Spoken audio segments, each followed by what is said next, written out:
Bulletin में बात होगी। आखिरी वार्निंग,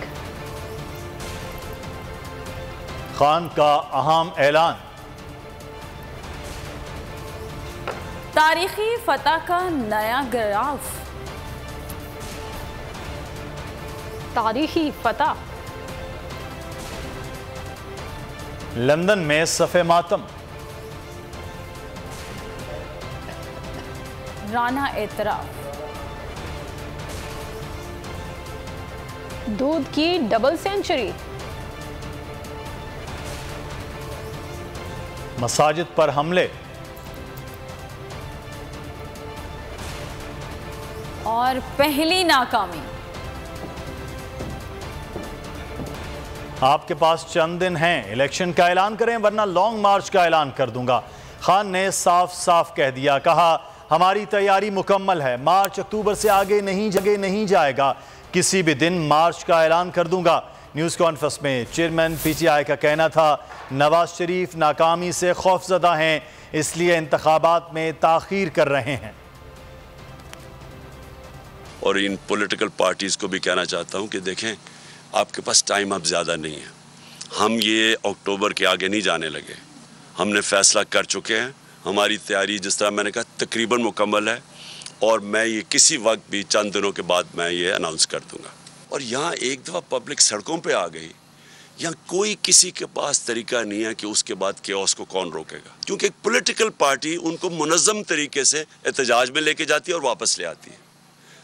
लेकिन एक दफ़ा जब हम मार्च अनाउंस कर देंगे और इस वक्त पब्लिक सड़कों पे ऊपर आ जाएगी, तो ये फिर ये याद रखना कि वो और जिस तरह की पब्लिक निकलेगी वो फिर उसका कोई गारंटी नहीं कर सकता कि जब इतनी पब्लिक और जितनी तादाद में इंशाल्लाह पब्लिक निकलेगी तो उसका फिर क्या नतीजा आएगा। क्योंकि वह नवाज शरीफ डरा हुआ है इलेक्शन से, वो जब तक नहीं फैसला करेगा इलेक्शन नहीं होगा। अब उसको खौफ आया हुआ है कि अगर ये सारी पार्टीज ने मिल के भी और फिर भी नहीं जीत सकें तो उनको खौफ आया हुआ है कि इलेक्शन अगर होंगे तो वो हार जाएगा। और वो डरा ये हुआ है कि अगर और वो चाहता ये है कि ये खींचते जाएं इसको, बेशक मुल्क का बेड़ा गर्क हो जाए, क्योंकि पैसा उसको तो फ़र्क ही नहीं पड़ता मुल्क का बेड़ा गर्क हो तो। लेकिन वो ये चाहता है कि अगर शायद ये लंबा चलता जाए तो ये जो वेव है तहरीक इंसाफ का, ये नीचे आना शुरू हो जाएगा। और मैं ये सुन रहा हूँ पिछले 6 महीने से कि जी अब गर्मी आएगी तो कम हो जाएगा, अब रोज़े होंगे तो वेव कम हो जाएगा। फिर कुछ ने कहा जी अब ये तो वेव तो बढ़ता जा रहा है। तो लेकिन वो डरा हुआ है कि वो चाहता है कि थोड़ा टाइम लंबा हो, 10 महीने 1 साल हो जाए ताकि वेव कम हो, तब इलेक्शन करवाएं। 3.5 साल कहता रहा, हमसे एनआरओ मांग रहे हैं, ये मुल्क को डिफॉल्ट की जानिब लेकर जा रहे हैं। इमरान खान ने हुकूमत को खरी खरी सुना दी। कहा कौम इस असम्बली और हुकूमत को नहीं मानती, मुल्क पर मुश्किल वक्त आया तो ये दोबारा भाग जाएंगे। शहबाज शरीफ बाहर जाकर मिन्नतें कर रहा है, पैसे दे दो, सिंध का बुरा हाल है और बिलावल पूरी दुनिया में घूम रहा है। इम्पोर्टेड हुकूमत साजिश के तहत मुसल्लत की गई। जो बाइडन ने पाकिस्तान के खिलाफ बयान दिया, जो बाइडन के बयान पर हुकूमत अपनी नाकामी तस्लीम करे। कप्तान की आजम स्वाति पर तशद्दुद की मजम्मत, कहा सुप्रीम कोर्ट में तशद्दुद के खिलाफ पिटीशन दायर करेंगे, तशद्दुद के खिलाफ UN समेत आलमी इदारों को खत लिखेंगे, सूबाई असम्बली में खुसूसी सेशंस कराएंगे। मैं 3.5 साल कहता गया कि ये मेरे से एक ही चीज़ मांग रहे हैं, NRO, और मैं नहीं दूंगा इनको। मैं 3.5 साल कहता गया। पहले दिन असेंबली में इन्होंने जब तकरीर नहीं करने दी, मैंने कहा कि ये मुझे ब्लैकमेल कर रहे हैं NRO के लिए, कि जिस तेज़ी से ये पाकिस्तान को अब डिफ़ॉल्ट की तरफ लेके जा रहे हैं। हमने सबको पता कि हमने इलेक्शन में नेशनल असेंबली में नहीं बैठना, तो पता था कि हम उनकी गलियाँ सड़कें वगैरह नहीं ठीक कर सकते।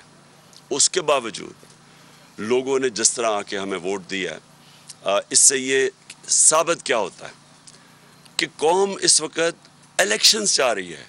कौम इस असेंबली को नहीं मानती, कौम इस इम्पोर्टेड गवर्नमेंट को नहीं मानती, जिसके लीडर्स 30 साल से चोरी कर रहे हैं, इनका पैसा मुल्क से बाहर पड़ा हुआ है, जिनके इंटरेस्ट ही पाकिस्तान में नहीं है, जो कि जब मौका मिलता है तो यहाँ से थोड़ा मसला आता है तो बाहर भाग जाते हैं, NRO लेके वापस आ जाते हैं।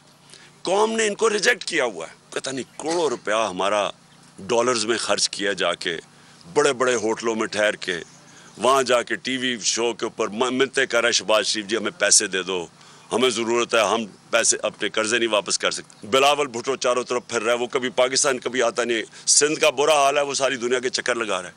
तो क्या फ़ायदा हुआ इस डिप्लोमेसी का? ये जो इम्पोर्टेड हुकूमत एक साजिश के तहत हमारे ऊपर मुसल्लत की गई, जो कि बाहर के डिक्टेशन के ऊपर चलती है, जो कि पाकिस्तान की खुददारी, हमारी खुद मुख्तारी, उसको कॉम्प्रोमाइज़ करके बैठी हुई है। कि जब उसने पहले तो हमें, यानी जो मुल्क उनको मुखालिफ समझते हैं, चाइना और रशिया, उसके साथ पाकिस्तान को ब्रैकेट कर दिया। तो किधर गई आपकी डिप्लोमेसी? और फिर जो ख़तरनाक बात उसने की है, उसने ये कहा कि पाकिस्तान दुनिया की ख़तरनाक जगह है, और उसके साथ न्यूक्लियर प्रोग्राम की बात कर दी। अब ये एक पुराना पाकिस्तान के ख़िलाफ़ प्रोपेगेंडा चल रहा है। तो जब वो ये बात करते हैं हम पाकिस्तान डेंजरस प्लेस है और न्यूक्लियर प्रोग्राम, पहले तो इनकी डिप्लोमेसी का मैं बता दूं कि ये जो पैर पड़ के ये समझते हैं कि हम जूते पॉलिश करके हम खुश कर देंगे लोगों को, पहले तो ये इसका फेलियर तस्लीम करें। तो ये हमारे नेशनल सिक्योरिटी का इशू है, जो आज़म स्वाति से किया गया है कि एक आदमी को आप किस कानून के तहत आप उसको पकड़ के, या जो गलती की हो, अदालत में कानून बने हुए हैं, आप जाके उनके ऊपर एक्शन लें। किस कानून के तहत पकड़ के उसको मारा, टॉर्चर किया, नंगा किया? 75 साल के आदमी से, मुल्क का सेनेटर, कितना बड़ा जुर्म था कि जो उससे ये किया गया। हम पंजाब और पख्तूनख्वा की असेंबली के स्पेशल सेशन कॉल करेंगे इस इशू के ऊपर। हमारे सेनेटर्स सुप्रीम कोर्ट में पिटिशन फाइल करेंगे।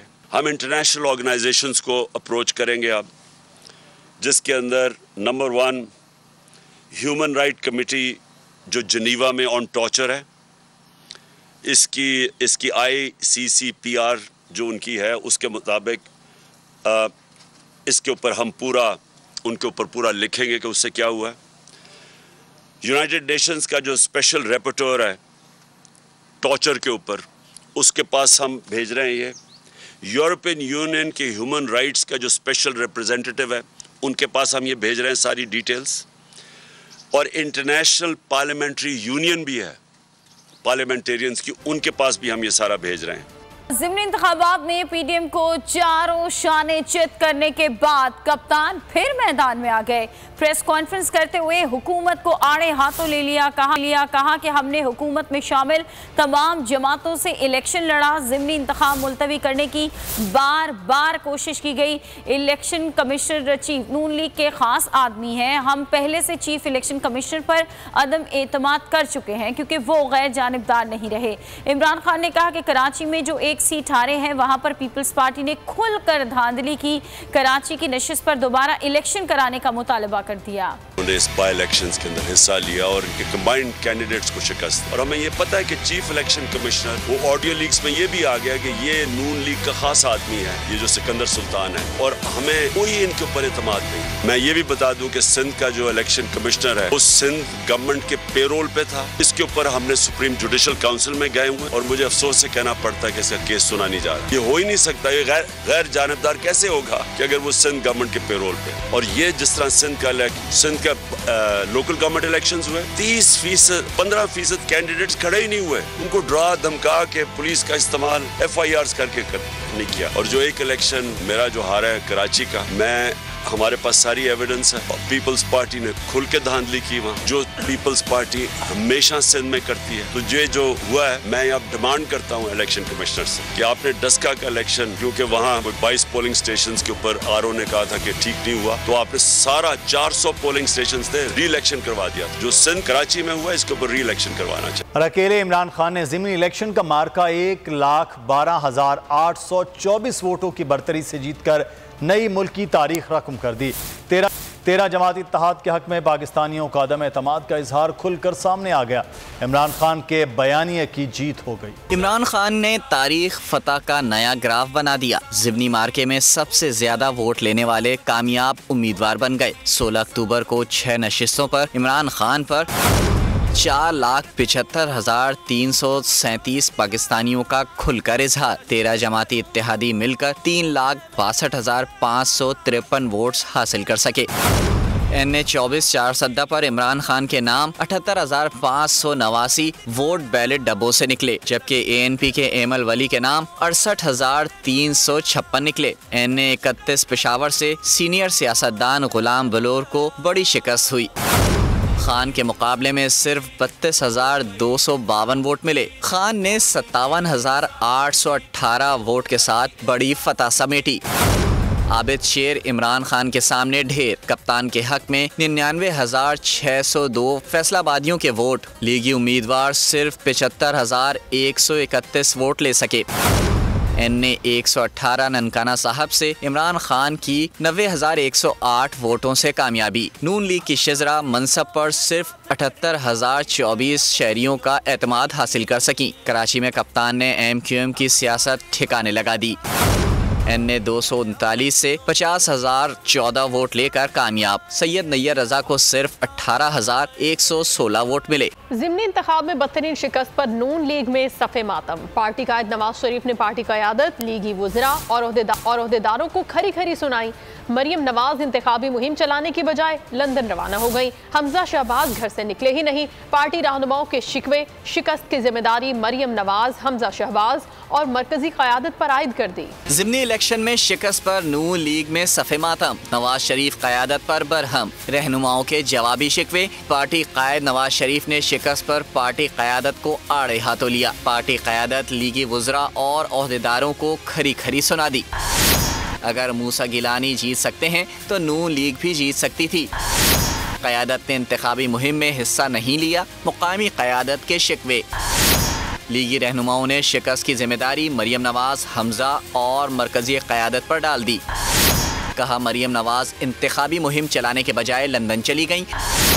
हमजा शहबाज घर से ही नहीं निकले। पार्टी रहनुमाओं के गिले शिकवों से नवाज शरीफ को आगाह कर दिया गया। राना सनाउल्लाह की शिकस्त खुर्दा गुफ्तगू। वज़ीर दाखिला और कानून हाथ में लेने की बातें करने लगे। कहा कि लॉन्ग मार्च को 25 मई के मुकाबले में 10 गुना ज्यादा ताकत से रोकेंगे।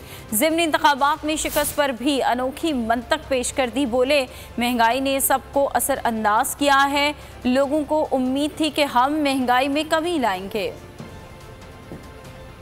इसमें PTI ने कुल मिला के 5,47,652 वोट हासिल किए। PDM के कैंडिडेट से उन्होंने 4,75,037 वोट जो है हासिल किए। मैं इमरान खान को ये कहना चाहता हूँ कि अगर तुम ये चाहते हो कि हम 5,47,000 वोटर्स के फैसले को तस्लीम करें तो फिर तुम्हें 4,75,000 वोटर्स के फैसले का भी एहतराम करना होगा। अगर तुम एहतराम नहीं करोगे तो फिर हमसे भी जो है वो एहतराम नहीं होगा। मैं आपको वार्न करता हूँ, आपने जथा कल्चर को प्रमोट करते हुए अगर आपने लॉन्ग मार्च या इस्लामाबाद पे चढ़ाई का फैसला किया तो आपको बहुत मुंह तोड़ जवाब दिया जाएगा। पूरी तरह से जो है वो फेस किया जाएगा। ये इब्तदा आपने करनी है, इसका अंजाम जो है वो फिर हमारे पास होगा। चेयरमैन PTI इमरान खान ज़िमनी इंतखाबात में एक साथ 6 हलकों में कामयाबी हासिल करने वाले मुल्क के पहले सियासतदान बन गए हैं। अब वो हुकूमत के सामने अपनी नौइयत की अनोखी रुकावट खड़ी कर सकते हैं। आइन के तहत ये नशिस्तें 1 माह तक खाली नहीं हो सकेंगी।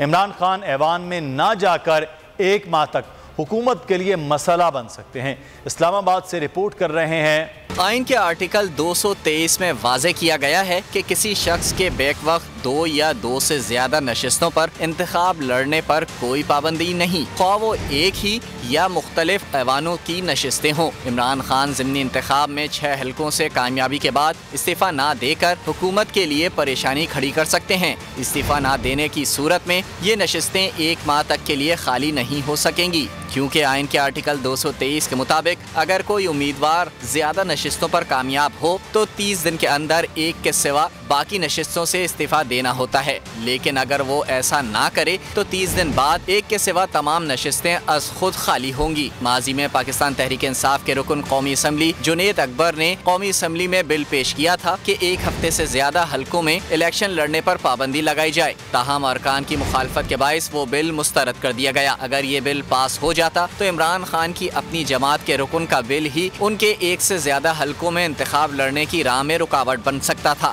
इससे कबल इमरान खान ने 2018 के इंतखाबात में 5 नशिस्तों पर कामयाबी हासिल करके रिकॉर्ड कायम किया था। इमरान खान के अलावा साबिक वजीर आजम जुल्फिकार अली भुट्टो ने भी सबसे ज्यादा 4 नशिस्तों पर एक साथ कामयाबी हासिल की थी। अगर ये वीडियो आपको पसंद आई है तो हमारे चैनल को सब्सक्राइब कीजिए और बेल आइकॉन को क्लिक कीजिए। सबसे बड़ी कवरेज, सबसे बड़े पैनलिस्ट, जब तक ये रजीम चेंज रिवर्स नहीं होगा, लोग इसी पैटर्न पर चलते रहेंगे। सबसे ज्यादा रिपोर्टर्स। इलेक्शन कमीशन की जानिब से कोई इंतजाम इतने अच्छे तरीके से नहीं किए गए। बोल की रिवायत, सबसे पहला नतीजा। तहरीक इंसाफ के उम्मीदवार इमरान खान साहब यहां से भी आगे हैं।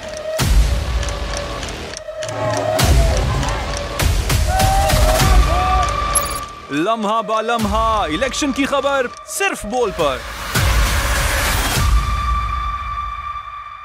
सबसे ज्यादा व्यूज, सबसे ज्यादा रील्स और सबसे ज्यादा रेटिंग के साथ बोल अब भी नंबर 1 पोजीशन पर बरकरार।